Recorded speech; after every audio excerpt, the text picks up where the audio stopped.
Muito boa tarde a todos. Gostaria de, antes de mais nada, agradecer ao convite que me foi formulado pelo professor Jorge Bacelar Gouveia, de poder retornar, participar do 6º Congresso do Direito de Língua Portuguesa. Eu tive a felicidade e a honra de participar numa das edições anteriores e agradecer também a todos da Faculdade de Direito da Universidade Nova de Lisboa por me acolher aqui uma vez mais, uma vez que tive a oportunidade de fazer uma parte do meu doutorado aqui nesta universidade, sob a orientação do aqui presente professor Fernando Horta Tavares, que é uma referência imensa para mim, ao lado da sua querida esposa, professora Zamira, que ali também se encontra, a minha sincera gratidão. Agradeço também a presidência desta mesa, na pessoa do professor José Lebre de Freitas, e cumprimento-o também como referência que me é, e também cumprimento a todos os membros da mesa aqui presentes. O tempo é muito curto, eu vou tentar ser o mais objetivo possível e vou trazer aqui uma visão do processo civil brasileiro. Acredito que os que aqui estão presentes, nós temos profissionais de Angola, de Moçambique, enfim, de outros países, sabem que nós passamos por uma reforma processual civil que implicou, evidentemente, no novo Código de Processo Civil, revogando o texto anterior, que era de 1973. Ou seja, nós temos 3 anos e 1 mês de vigência do novo Código de Processo Civil brasileiro. Ele foi publicado no dia 18 de março de 2015, teve um período de vacácio legis, de 1 ano, e entrou em vigência em 18 de março de 2016. Então, eu estou, obviamente, fazendo alguns cálculos matemáticos aqui para dizer que nós temos 3 anos e 1 mês de vigência. Eu procurei trazer dentro dessa minha exposição 2 tópicos que penso são extremamente importantes e também para aqueles que aqui se fazem presentes, que não conhecem um pouco da história do processo civil, principalmente da nossa legislação processual civil brasileira. Neste primeiro item eu procuro trabalhar processo civil e cultura para depois especificamente abordar 2 princípios que agora constam dos artigos 1º a 12 do nosso CPC, que reputo dos mais significativos e que são efetivamente objeto da minha exposição. Eu vou falar um pouquinho da cooperação, que não é algo novo para o direito português, e depois falarei um pouquinho sobre o contraditório, agora o contraditório substancial, não mais o contraditório formal. Mas, como eu disse, primeiramente eu quero apenas fazer alguma abordagem, trago aqui os slides, sobre a evolução que nós tivemos para se chegar a esse CPC de 2015. Por isso que denominei esse primeiro tópico de processo civil e cultura. Minha fala terá só 2 tópicos, até mesmo em razão do tempo. É indiscutível, é inevitável que o sistema jurídico, os sistemas jurídicos, eles são sistemas culturais, seja para o direito em geral, seja para o processo civil em particular. E o que eu quis colocar nesse slide é justamente para dizer que todo e qualquer ordenamento ele reflete literalmente a cultura positiva ou positivada de alguns povos e, claro, também momentos históricos. Quando nós, nos bancos acadêmicos, temos aulas de hermenêutica, nós sabemos, principalmente quando se faz uma interpretação de toda e qualquer norma, nós temos critérios de interpretação, por exemplo, a interpretação teleológica ou finalística, uma interpretação histórica, enfim, uma interpretação social, as mais variadas denominações, porque, evidentemente, que o ordenamento, o sistema jurídico como um todo, ele acaba refletindo o momento histórico, o momento político, o momento social daquele país, e no Brasil, evidentemente, não é diferente. Apenas para diversificar um pouco, eu vou citar um exemplo que não tem nada a ver com o processo civil, que é justamente a disciplina que eu leciono e com a qual eu tenho mais atuação no dia a dia, por ser juiz de direito. Nós tivemos na década de 90 a lei dos chamados crimes hediondos, vou sair um pouquinho do processo civil, no Brasil. E essa lei dos crimes hediondos, que é a lei de número 8.072 de 90, surgiu decorrente de um momento social que o Brasil passava, um momento histórico, por que não dizer, com uma onda de sequestros muito grande, inclusive envolvendo um grande empresário, na época presidente de um grupo denominado Grupo Pão de Açúcar, que era o empresário Abílio Diniz. O Brasil teve realmente essa onda de sequestros que acabou crescendo e, obviamente, refletiu no Congresso Nacional, que acabou aprovando uma lei mais rigorosa para poder punir sequestradores, né? Enfim, todos aqueles que praticassem crimes hediondos. Eu faço esse paralelo apenas, né, para que a gente, obviamente, compreenda como é que a coisa funcionou e funciona, né, já há alguns anos. O processo civil brasileiro, e agora entrando especificamente nele, ele é fruto, sim, dessas vicissitudes, ele é fruto dos reclamos sociais também. Eu costumo dizer que o Congresso, na verdade, só reage, ele não age. É muito diferente, evidentemente, né? As situações são muito diferentes. E é um reflexo dessas múltiplas influências culturais que a gente tem, né, no nosso país, que tem uma dimensão de um continente. Ou seja, é um país de dimensão continental, com uma série de problemas, mas também com uma série de virtudes, com uma série de riquezas. E para que a gente compreenda e consiga, por isso eu falei da hermenêutica, para que a gente consiga interpretar todo esse contexto, nós precisamos entender essas marchas e essas contramarchas que marcaram definitivamente o nosso processo civil. Eu vou citar apenas um exemplo. Nós tivemos 3 códigos de processo civil no Brasil. Primeiramente o de 39, assim denominado, né? Primeiramente o CPC, a gente abrevia, de 1939, o de 73 e agora o de 2015. E nós tivemos reformas pontuais em todos eles. Lembrando que o de 2015 tem só 3 anos e 1 mês de vigência. E já tivemos reformas e teremos mais ainda. O de 73, especificamente, que foi o texto anterior, este foi o que sofreu mais reformas.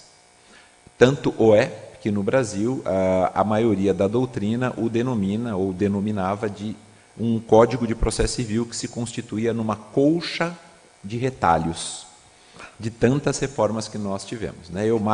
Eu coloco algumas reformas como marcantes no texto revogado, no texto de 73, por exemplo, a criação da tutela antecipada, uma espécie de tutela de urgência, no ano de 1994, e o sincretismo processual que nós tivemos em 2005 e 2006, quando o processo de execução se tornou, na verdade, de execução de sentença, perdão, se tornou, na verdade, uma fase procedimental e não mais um processo novo. Mas tudo isso é fruto dessas, como eu coloco no slide, dessas marchas, dessas contramarchas, caminhos e desvios que acabam marcando efetivamente o processo civil. Claro que tudo começou com uma influência brutal do direito português, né? Nós tivemos, eu coloco aqui apenas dados históricos, não vou entrar em detalhes, mas todos sabem muito bem, desde os forais, né, até passando pelas ordenações, até o CPC de 39, eu cito no final dos slides as ordenações, né, efetivamente afonsinas, manuelinas e filipinas, e aproveitando por falar das Filipinas, né, e porque tem a ver com o nosso primeiro ordenamento processual civil, que é o CPC, Código de Processo Civil de 1939, o processo civil das ordenações filipinas, ele continuou vigente mesmo depois da independência do Brasil, proclamada a 7 de setembro de 1822. Por quê? Porque a primeira Constituição, a Constituição Ribas, aprovada pela Resolução Imperial de 1876, acolheu o direito luso brasileiro vigente e tornou-o mais facilmente identificável. O CPC de 39, esse Código de Processo Civil de 39, ele unificou o processo civil brasileiro depois de um período em que nós tivemos legislações processuais civis estaduais, apenas para que os amigos, né, que não são brasileiros e aqui se fazem presentes compreendam, nós temos 27 estados, né, no Brasil, além do Distrito Federal, e cada estado brasileiro com um código de processo civil. Então, nós tivemos o Código de Processo Civil da Bahia, por exemplo, né, o Código de Processo Civil de todos os outros estados da federação. Vou só exemplificar com o Código de Processo Civil da Bahia. Esse texto, por ser uma legislação federal, unificou. Nós tínhamos legislações estaduais, foram todos unificados numa legislação federal.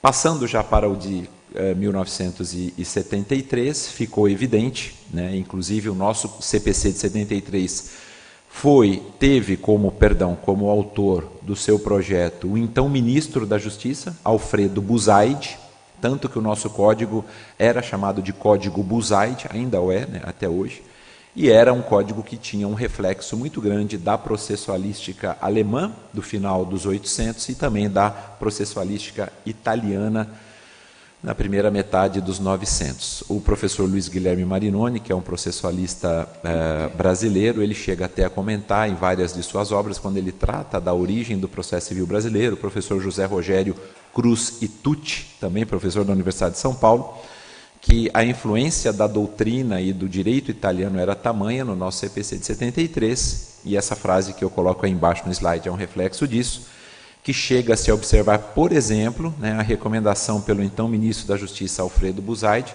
das chamadas instituições de Giuseppe Chiovenda, como um livro-chave para a gente compreender o texto de 73, tamanha era a influência. Não podemos também deixar de lembrar que a influência também de um outro grande jurista italiano, o professor Enrico Tullio Lieberman, que foi para o Brasil e que teve uma amizade muito próxima da professora Ada Pellegrini Grinover, professor Cândido Rangel Dinamarco, foi marcante para que a gente tivesse o modelo do CPC de 73 fortemente influenciado pela doutrina italiana. É muito comum, o professor Lebo de Freitas sabe disso, conhece muito bem também, o professor Fernando, a professora Zamira, nós fazermos referência, quando estudamos o direito processual civil, autores italianos como Chiovenda, Calamandrei, Carnelucci, Lieberman, dentre outros, e por isso, obviamente, em razão, aliás, da própria menção do ministro Alfredo Busaide, ministro da Justiça, à época responsável pelo projeto.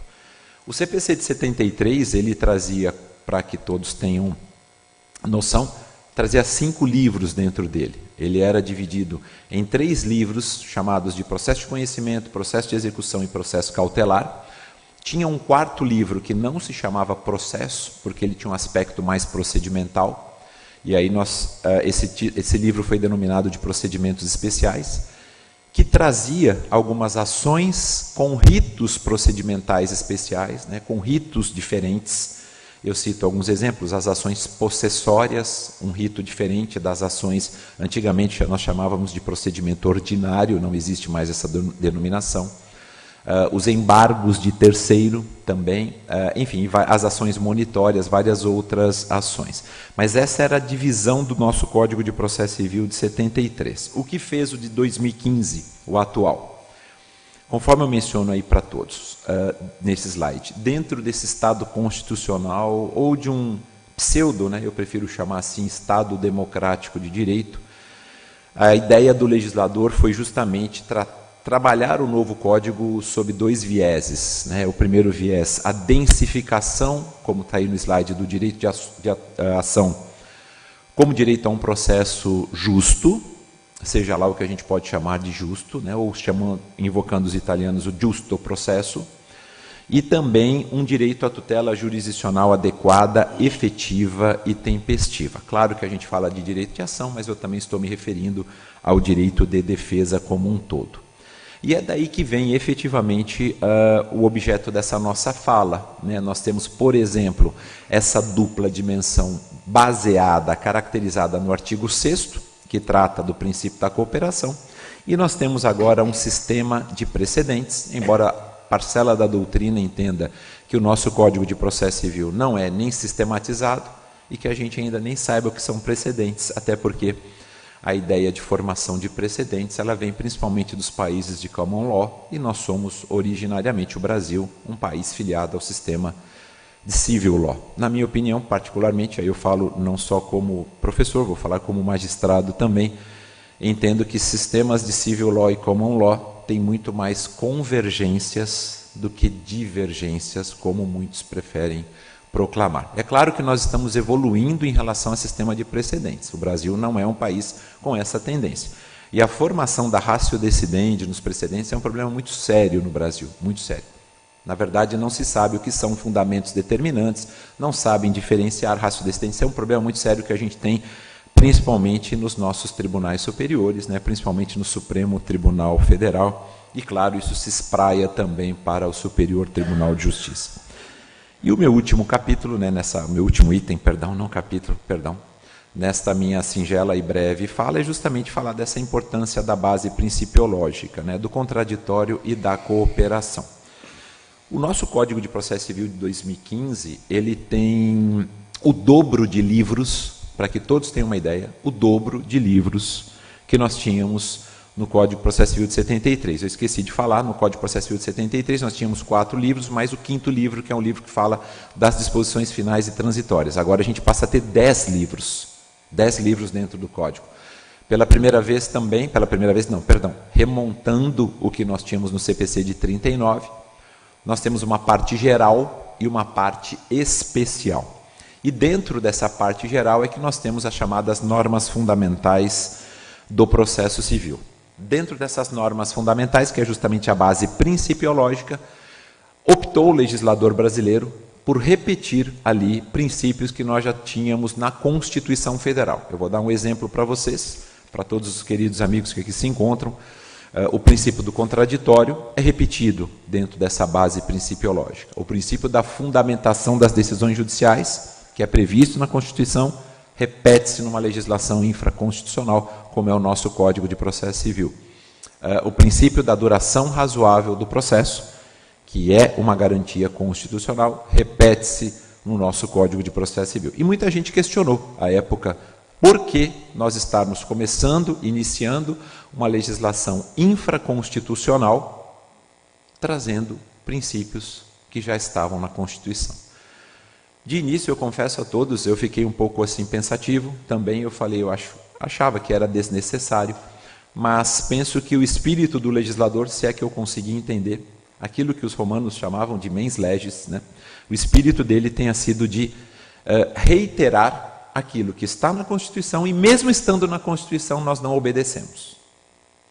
Eu dou um exemplo simples que se refere à minha categoria profissional. O princípio da fundamentação adequada das decisões judiciais. Já está no artigo 93, inciso 9 da Constituição.